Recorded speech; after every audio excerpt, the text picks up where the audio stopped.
the pledge. JD's talking about the pledge that Kathleen Vinehout made to veto the budget if collective bargaining was not restored in the budget. I am not opposed to vetoing the budget, but I think it's a flawed strategy for a number of reasons. First of all, I think that collective bargaining has widespread, for public employees, has widespread support all around the state.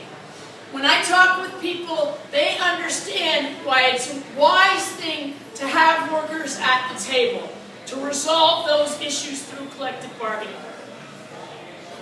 Poll after poll that's been done shows that more people than not in Wisconsin support it. I would like to see collective bargaining pass as its own bill very early in the session. And I think through some of the things I talked about with working with Republicans, that could happen. Of course, I'm going to fight like hell to get the Democrats elected in both the Senate and the Assembly. And having a majority of Democrats in the Senate and Assembly and a Democratic governor virtually assures that bill needs to pass very early, and it will. But that said, what I think that Kathleen Vinehout does not appreciate, and this actually became an issue last night when we were in Crawford County, is that the budget in Wisconsin does not have to pass. Unlike the budget in Washington, D.C., or the budget in a number of other states, if our budget does not pass, we continue under the old budget. This happened in 2007 when I was in the legislature. When we had Representative Hipsch in charge of the Assembly and Senator Robson in charge of the Senate, a Democrat and a Republican, and they couldn't come together. The budget didn't pass in July when it was supposed to, or at the end of June, or August, or September. It didn't pass until late October.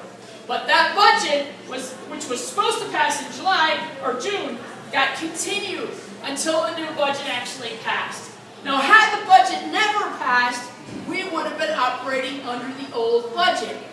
Government doesn't shut down in Wisconsin. I don't think there's anybody I know that thinks that we should operate under the current budget for the next 2 years into 2015. So that makes me think we need to find a better way to get collective bargaining passed. The Democrats railed on the idea that collective bargaining should even be attached to a budget bill because it doesn't have fiscal implications.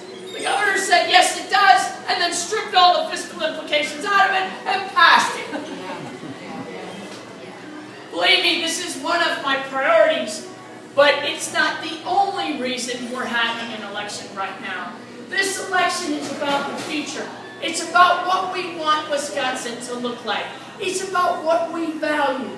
Somehow we must heal the divisions among us. We must stop pitting the private sector against the public sector and management against labor.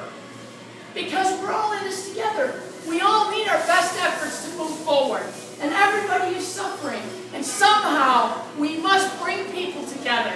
Because we need everyone to create those great kind of communities that we want to live in, working, and raise a family. And I believe that can happen.